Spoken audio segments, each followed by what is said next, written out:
Olá, sejam bem-vindos aqui de novo ao meu canal.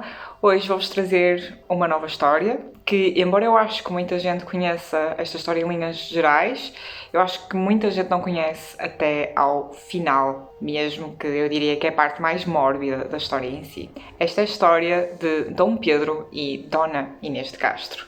A história mais romântica e clichê português de amor eterno e perfeito, o verdadeiro Romeu e Julieta de Portugal e uma história de escândalo na monarquia medieval portuguesa. A história de amor incondicional de Dom Pedro e Dona Inês de Castro iria ser uma das histórias mais bonitas e ao mesmo tempo mais mórbidas da história de Portugal. Dom Pedro I nasceu a 8 de abril de 1320 em Coimbra, Portugal. Filho do então infante e mais tarde rei de Portugal Dom Afonso IV, fazia assim parte da primeira dinastia em Portugal, a dinastia Afonsina. Dom Pedro foi o quarto filho do rei, que teve no total 7 filhos, e parecia que tudo indicava que Dom Pedro teria de ser mesmo o próximo rei descendente, porque apesar de não ser o primogênito do rei, os seus irmãos varões iam falecendo um a um, quer fosse à nascença ou mais tarde na infância. Dom Pedro tinha então todas as comodidades típicas de uma família real, como ama, aio, mordomo, reposteiros, que eram uma espécie de tesoureiros, e outras coisas. Ao que consta, Dom Pedro tinha algumas dificuldades no seu discurso, apontando-se até algum defeito de gaguez. Para além disso, diziam que era muito impulsivo e que por vezes se exaltava assim muito rapidamente. No entanto, era um apaixonado pelas artes em geral, adorava festas, música, danças e cantorias e muitas vezes ia mesmo a Lisboa juntar-se a populares para melhor aproveitar estes tipos de entretenimento. Como todo e qualquer membro regente ou proximamente regente do trono, Dom Pedro precisava de uma mulher. Em 1329 consta-se que esteve para casar com Branca de Castela e até aos dias de hoje não é muito certo se de facto se casaram ou não. No entanto, há escritos que falam de problemas de debilidade e incapacidade por parte de Branca e possibilitando-a de ser futuramente uma rainha. A 24 de agosto de 1339, na Sé de Lisboa, Dom Pedro casa-se com Constança Manuel, uma nobre de família castelhana com relação direta com a família real de Castela. Relembro que por esta altura já Portugal era independente de Castela há quase 200 anos, mas mantínhamos uma relação estreita com o país vizinho, principalmente no que toca a casamentos e ligações reais. Apesar do rei de Castela, primo de Dom Pedro, se opor primeiramente ao casamento, uma nova aliança militar fez com que fosse necessária uma nova união. Com a sua esposa Constança veio uma aia galega, chamada Inês de Castro. Inês era filha de um mordomo do rei Afonso X de Castela e a sua mãe era portuguesa. O pai de Inês era neto ilegítimo de um fidalgo do reino de Castela. Desde logo, Inês despertou o interesse do jovem Pedro, no entanto, era um amor proibido, não só por ele ser casado, mas também porque Inês não tinha ascendência nobre que permitisse o casamento com o monarca. Além disso, ainda li que Inês era madrinha de um dos filhos de Dom Pedro com Dona Constança e que o laço de pais e padrinhos era quase como um incesto nessa altura.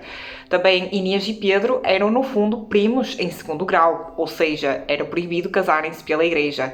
Dom Sancho IV, rei de Castela, de quem Dom Pedro era neto, e Inês, bisneta. Também li que Dom Afonso IV e a corte portuguesa temiam a influência dos Castro, que eram de Castela, na política portuguesa da época, mas isto não me faz muito sentido quando o casamento arranjado de Dom Pedro foi com Dona Constança, também ela de Castela e até com família real direta. No entanto, Dom Pedro não desistia assim tão fácil. Conta-se que os dois, Dom Pedro e Inês de Castro, tinham encontros às escondidas na vila de Jarmelo, na Guarda, e pelos jardins da Quinta das Lágrimas, em Coimbra, que ainda hoje é tão conhecido por meio desta história. Em 1344, o rei manda exilar Inês de Castro no castelo de Albuquerque, em plena fronteira de Portugal e Espanha. Mas os dois ainda trocam cartas mostrando que a distância não é nada. Dona Constança faleceu em 1345 ao dar à luz o futuro rei de Portugal, Dom Fernando I, e é a partir daí e sem medos que Dom Pedro começou a viver maritalmente com Inês, primeiramente no norte do país e depois em Passos de Santa Clara, Coimbra. Juntos tiveram 4 filhos. O pai e rei Dom Afonso IV via toda esta história como um ultraje contra a coroa e povo português, um ato de rebeldia de Pedro, e durante muito tempo pai e filhos tiveram de relações cortadas. Não só o rei, mas também toda a corte portuguesa da época condenava tal relação e com isso o rei sentia-se cada vez mais pressionado. Dom Afonso ainda tentou resolver a situação tentando convencer Pedro a casar com uma outra dama de sangue real, mas Dom Pedro rejeitou completamente a ideia. Com filhos bastardos pelo meio, a situação ainda piorou. Corriam agora boatos que os Castro tentariam assassinar Dom Fernando, que era filho legítimo e descendente ao trono português, para que um dos filhos de Inês subisse ao trono. Dom Pedro teve 3 filhos com Dona Constança e 4 com Inês. Foi assim que, a 7 de janeiro de 1355, o rei Dom Afonso IV mandou assassinar Inês. Com ele foram os carrascos Pedro Coelho, Álvaro Gonçalves e Diogo Lopes Pacheco. Segundo a lenda, as lágrimas de Inês de Castro na fuga da perseguição foram espalhadas pelo rio Mondego e deram origem à Fonte das Lágrimas na Quinta das Lágrimas. Nessa fonte há ainda uma espécie de algas avermelhadas que crescem e que seriam ou representam o sangue de Inês derramado. Não se sabe ao certo, mas ela teria entre os 30 e 35 anos. Dom Pedro, mais magoado que nunca, liderou juntamente com a família Castro uma revolta contra o rei e próprio pai, nunca o perdoando.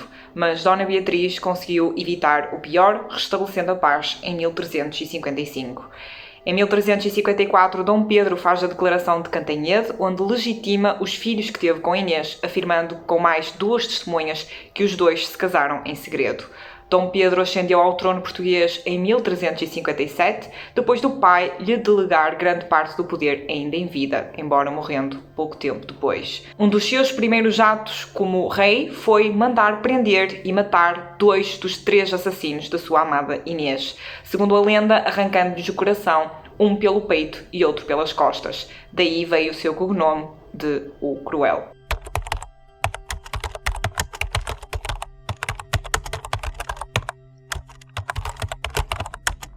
O carrasco Diogo Lopes Pacheco conseguiu fugir para a França e foi perdoado pelo rei Dom Pedro no seu leito de morte. Um pouco mais tarde, Dom Pedro, como diz ter-se casado em segredo com Inês antes da sua morte, impôs como rei, que era agora, o reconhecimento e coroação de Inês de Castro como rainha de Portugal póstumamente.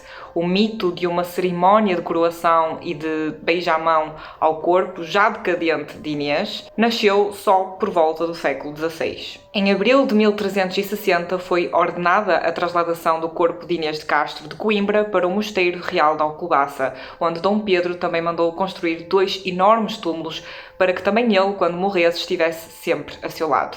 Dom Pedro viria a juntar-se a ela em 1367. Desde 1956 estão no Panteão Real, onde primeiramente teriam sido colocados frente a frente para que possam olhar-se nos olhos quando despertarem no dia do juízo final. Há imensas alusões dos dois, mas principalmente de Inês de Castro na história e literatura portuguesas, até aos dias de hoje. Dona Inês foi sempre vista como uma espécie de mártir que, mesmo assim, triunfou depois da morte, como nos Lusíadas Camões escreve que depois de morta foi rainha. Segundo li, Dona Inês de Castro foi a única rainha coroada pós-morte no mundo inteiro. E é esta a história de Dom Pedro e de Dona Inês de Castro. Eu acredito que muitos de vocês conheciam esta história pelo toque romântico e um pouco amor platónico dos dois em geral, um amor proibido, não é? Que me faz muito lembrar também Romeu e Julieta. No entanto, acho que esta história é muito mais do que isso. A parte de história que isto tem de, sei lá, Dom Pedro se calhar foi o primeiro monarca a realmente tentar fugir às regras de casamento real, de casamento feito dentro da monarquia. Ainda hoje em dia acho que é um escândalo, não é? Quando um membro real, por exemplo, da monarquia inglesa se casa com alguém da plebe, alguém do povo. Na monarquia espanhola também foi um pouco choque, não é? Com a Letícia. Mas é incrível como no século XIV Dom Pedro se calhar foi dos primeiros monarcas a assumir uma coisa dessas, principalmente coroar uma mulher que já estava morta, não é? A coroá-la rainha. E é incrível como também há filmes, eu vi um filme sobre isso, e é realmente o mito de... Porque supostamente quando alguém é coroado, não é? há toda uma cerimónia, geralmente também com a Igreja Católica, de coroação, e também depois há uma cerimónia de beijo à mão, ou seja, em que as pessoas, não é, vão beijar a mão à nova rainha ou ao novo rei. E então eu vi um filme que realmente era o cadáver de Dona Inês, não é, sentado no trono, e toda a gente, ela com a coroa e tudo, e toda a gente a beijar a mão do cadáver. Acho que isso é um mito. Eu acho que, embora ele tivesse pedido a transladação do corpo, eu acho que nunca de facto aconteceu tal cerimónia. Acho que era uma coisa muito mais simbólica e no sentido figurativo, mas é incrível como ele, depois dela morta e pela injustiça da morte dela, quis reconstituir-lhe aquilo que era de direito, não é? Porque se de facto eles se casaram em segredo, que pode ou não pode ter acontecido, ela de facto era rainha e os filhos dele foram legitimados como filhos legítimos do rei de Portugal, ou seja, infantes, e é incrível ver como temos uma coisa tão única na nossa história, não é?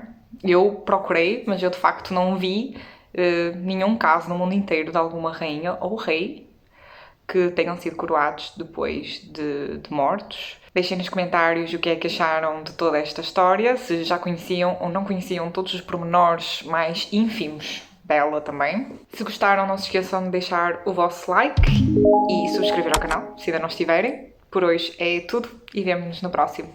Bye!